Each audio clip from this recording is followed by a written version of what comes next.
Oi, lobinhos e lobinhas, tudo bem com vocês? No vídeo de hoje vamos conversar sobre o IEC 11. Mas por que esse fundo? Um inscrito aqui do canal pediu para a gente comentar um pouco sobre esse fundo. Vamos fazer uma análise breve dele e mostrar se ele é um bom fundo ou se ele não é. Por que ele está com tanto desconto, sendo que ele está rendendo bastante? É bem controverso e a gente vai entender mais ou menos ali o porquê disso. Vem comigo, eu espero que esse vídeo não seja muito longo, mas ele é um fundo imobiliário de lajes corporativo. O valor dele atual é de R$ 62,40. Ele está entregando um dividend yield muito alto, de 14,60. Pô, Diego, esses números são bastante interessantes. Sem dúvida nenhuma, só que tem alguns poréns. Quando a gente olha aqui, ó, a gente vê que a cota teve uma desvalorização de 21,69%. Isso daqui já é um ponto de atenção. Por que isso aconteceu? Que estranho, ele está entregando tanto resultado. Vamos descer, vamos ver algumas outras informações. O valor patrimonial da cota é de 94,90. Então a gente já vê que tem uma distância bastante grande ali do valor atual. E é o que significa o PVP, né? Se o PVP tivesse 1, para quem não sabe, isso daqui é simplesmente um indicador para mostrar se o valor da cota atual de mercado, que é esse valor aqui, se ele está caro ou se ele está barato. No caso desse fundo imobiliário, ele está barato, ele está muito barato. Ele está com 34% de desconto. É um desconto muito grande. E isso ele pode ser muito bom, mas pode ser muito ruim. Por quê? Pô, quem não gosta de comprar qualquer coisa com desconto? Isso é excelente. Quanto maior desconto, melhor. Só que nos investimentos, isso nem sempre é assim. Por quê? Às vezes, o grande desconto significa algum problema no fundo imobiliário. Então, quando você olhar desconto muito grande dos fundos, sabe que aquele fundo tem algum problema. Porque se ele não tivesse, ele não faria com esse desconto. Não existe benfeitoria nesse ramo, basicamente. Os caras aqui, eles querem ganhar dinheiro. Então, se o fundo está entregando muito resultado, não tem por que ele ficar barato. Então, nesse caso, isso daqui é mais um ponto de atenção. A gente vai ver a liquidez dele, olha, não é tão baixa, é de 726 mil. O último rendimento dele foi de 76,5. Vamos para o portfólio dele, porque ele é composto por 2 imóveis, basicamente. Eles estão com 0 vacância, mas isso aqui já é um ponto de problema. 2 imóveis apenas. E um deles é que tem um entrave, que tem um probleminha, e isso com certeza é um dos agravantes, tá? O fato de ter 2 imóveis é ruim. O do Rio de Janeiro, por exemplo, ele é um imóvel que ele foi tombado. Ou seja, é difícil fazer manutenção.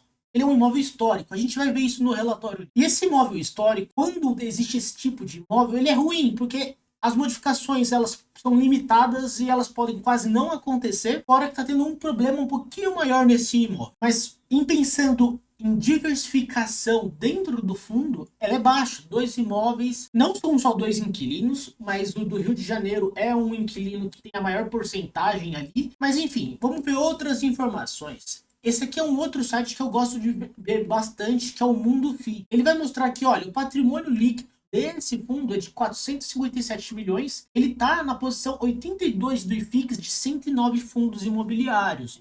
Ele não é um fundo imobiliário pequeno, ele é um fundo imobiliário grande. São 2 imóveis que custam muita grana. A gente vai ver no relatório gerencial dele. Se a gente olha aqui, olha, ele é um fundo que ele não está alavancado. A questão de vacância e inadimplência a gente viu também ali, né? Tá zerado. Então isso é excelente. E o que está acontecendo, né? A gente pega esse relatório deles, esse aqui é o último que saiu agora em outubro.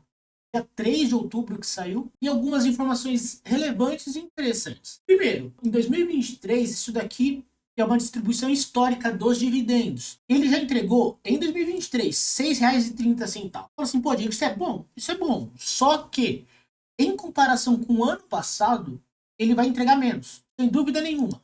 Se ele mantiver a média dele aqui, olha, tem mais 3 pagamentos esse ano, outubro, novembro e dezembro. E ele paga 80 centavos. Ele sai aqui, ele surpreende e paga 80 centavos em cada um dos 3. E já é difícil, se ele está mantendo ali na faixa dos 78, 76, 77. Mas digamos que ele pague 80 centavos, vai dar R$ 2,40. Se a gente soma R$ 2,40, vai dar R$ 8,70. Ou seja, ele vai pagar menos que isso daqui. Ele vai pagar quase R$ 1 a menos, um pouquinho mais que R$ 1 a menos. Então, em janeiro ele pagou muito pouco, aí isso acaba prejudicando uma média boa. Enfim, em comparação com o ano passado, vai ser um ano um pouco pior. lendo aqui nesse relatório deles, o que ele fala, o que o gestor fala? Ele fala, olha, considerando a data de 31 de setembro, como esse aqui é o relatório de outubro, ele fala que, olha, o fundo registrou uma rentabilidade bruta de menos 9,43, em comparação com o IFIX, que teve um valor de 15,54, e o CDI de 24,76.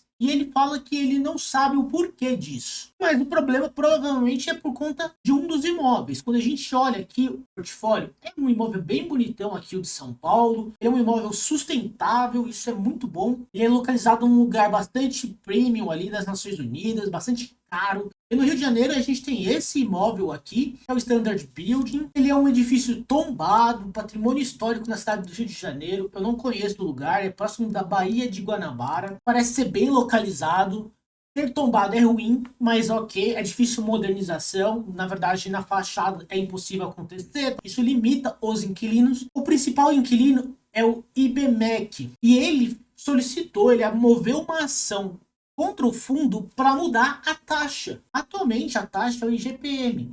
Só que eles estão querendo que no seu contrato de locação ele quer o IPCA, que é menor que o IGPM. O IGPM ele é maior que o IPCA normalmente. O IPCA para reajuste de cotas, reajuste de qualquer financiamento, reajuste de contratos, o IPCA ele é a inflação. Então ele é o menor juros possível ali para você conseguir fazer reajustes. Então sempre que você for fazer qualquer financiamento, sempre que você for pegar dinheiro emprestado de alguma maneira, você puder selecionar o IPCA, ele é o menor juros possível. Então ele é o melhor.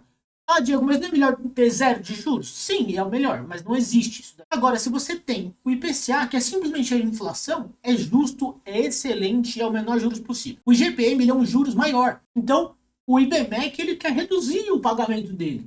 É um contrato típico, ou seja, um contrato longo. Por ser um contrato longo, eles querem diminuir o que eles vão pagar ao longo do tempo. E eles estão nesse entrave, está acontecendo ainda. Ele está falando, ó, o pedido de tutela de urgência foi indeferido tanto na primeira quanto na segunda instância. Os autos do processo tramitaram em segredo de justiça. Ainda a gente não sabe o que vai desenrolar, mas essa dúvida, isso que vem acontecendo, ainda mais porque é um imóvel tombado, isso gera uma desconfiança. Como que esse fundo ele vai performar? Fora que ele já viu que é um fundo limitado em questão de imóveis. Ele não tem diversificação. O risco para esse fundo é muito grande. E isso daqui, com certeza, ia prejudicar e muito o fundo. Enfim, é um fundo que eu investiria? De maneira nenhuma, não compraria esse fundo. Não faz sentido para mim. Por que eu compraria lajes corporativas, um fundo de lajes corporativas com esse risco? Não faz sentido. Ah, mas Diego, o preço está excelente. Sim. Mas será que o retorno que eu vou ter é suficiente? Será que o valor da cota vai voltar ao normal? Pô, Diego, se voltar, pô, a pessoa vai ganhar mais de 30 reais aqui. Vai ter um ganho muito alto. Mas o natural é que isso demore muitos anos se acontecer. Enfim, é um fundo de grande risco que para mim não faz sentido. E vocês já tinham feito essa análise? Já sabiam sobre esse fundo imobiliário? Já leram sobre ele? Ele é um fundo de lajes corporativas. Esse tipo de fundo, pessoal, ele tende a sofrer com o tempo, ainda mais com o home office. Home office, ele se prolongando, se perpetuando, muitos escritórios como esses vão perder muitos inquilinos, não vão fazer. Eu mesmo saí de um trabalho presencial, na mesma empresa a gente ficou agora como home office para sempre. Já tem alguns anos que eu estou trabalhando de home office. Ou seja, esses fundos de lajes corporativas, eles tendem a perder um pouco de espaço. Eu não sou o maior fã de lajes corporativas, não gosto muito desses fundos. Eu tenho na minha carteira para efeito de diversificação, mas eu tenho pouco e eu tenho, na verdade, só 3 fundos de lajes corporativas. Eu não gosto muito desse tipo de fundo imobiliário, para ser sincero. E vocês investem em algum fundo de lajes corporativas? Coloca aqui nos comentários quais fundos imobiliários de lajes vocês estão investindo e, se puder, coloca por quê. Vamos trocar uma ideia, vamos ver qual é a opinião de vocês. Isso é muito importante para mim. Eu agradeço a companhia de todos, deixa seu like, isso me ajuda muito. Se inscreve nesse canal, a gente se vê no próximo vídeo. Até mais, tchau, tchau.